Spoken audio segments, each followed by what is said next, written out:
Ir jūs norite pasakyti, kad mes be reikalo nuo jų atsidarom, atsiribojam? Mūsų valdžia sako, mes vykdome ES nurodymus. Bet ir ES mus irgi mokina, neatstumkit Baltarusijos. Ypač žmonių negalime atstumti. Reikia kaip. Skaitama, kad dabar visą gauna Baltarusijos, gali visą ES važinėti. Už tai jinai brangi. O reikėtų atbulai padaryti. Pigia visą, $5 ir tik po Lietuvą. O paskui bus matyti. Tik Lietuvos visą. Ir tik į Lietuvą. Ir tik kurie čia važiuoja. Juk net koks nuostolis, pagalvokit, pats Akropolio prekybininkai sako, iškart krito apyvarta. Nes atvažiuodavo šeštadieniais, sekmadieniais gan nemažai autobusų. Iš Baltarusijos. Ir vidurkis 800 000 litrų palikdavo kiekvienas Baltarusis. Ar kiek? Nuo 800 iki 1000. Atvažiavęs Baltarusis. Palieka pas mus. Tai tik džiaugtis reikia. O šitai. O mes užsidarinėjame visas duris. Neleiskim, valdžios neleiskim. Nepriima visą ES, valdžios nepriimkim ir mes.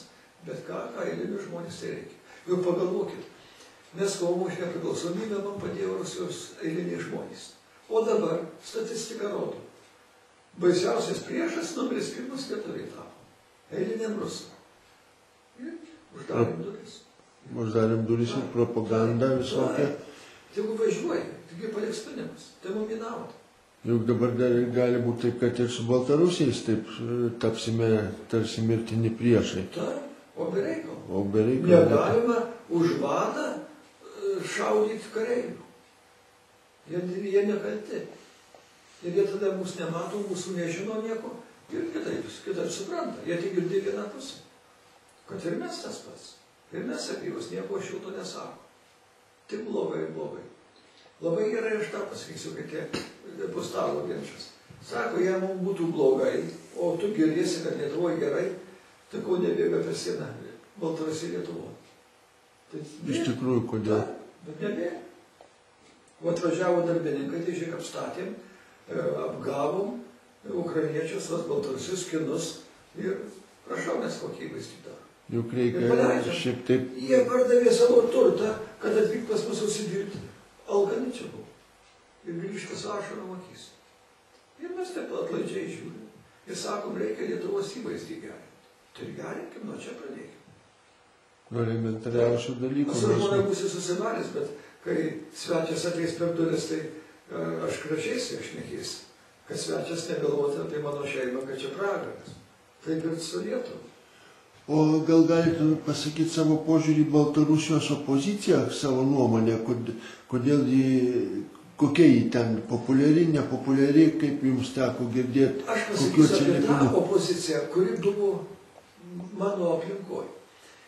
Kada mums blokada buvo, tai aš jam diktuoju, jie padarė mitingas Vislučiai, bus paremdami.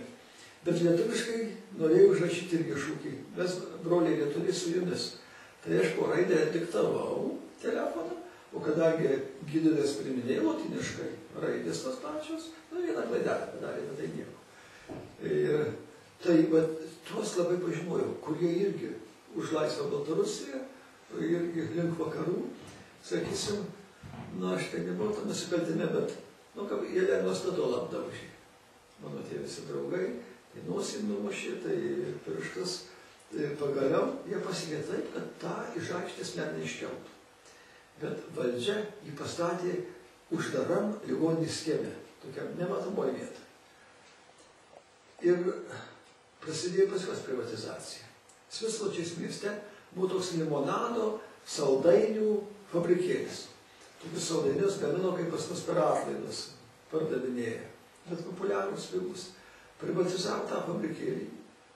Negamino po to nei saldainių, nei limonado, ir to pastato neliko. Ar neišardė nieks. Ir prasidėjo betvarkė. Tai vat jie visi žemieji vargšai ir sako, mes to nenorim. Mes nenorim betvarkės. Nenorim, kad jūs ponai būtų ant mūsų sprando. O šitą. Už tai jie nenaudinga. Dabar va ta pozicija, kuri Leniną mušė, ir kurie keikdavo ir Lukašenką vėliau viską, jie dabar labai pasikeitė daugumą. Į kurią pusę? Jau jie pritarė Lukašenkos politiką. Pritarė. Jie sako, matėt, darėm pradžią, o ir padarėm betvarkę. Lyg ir gerą norėtų, o padaryta žymiai blogiau.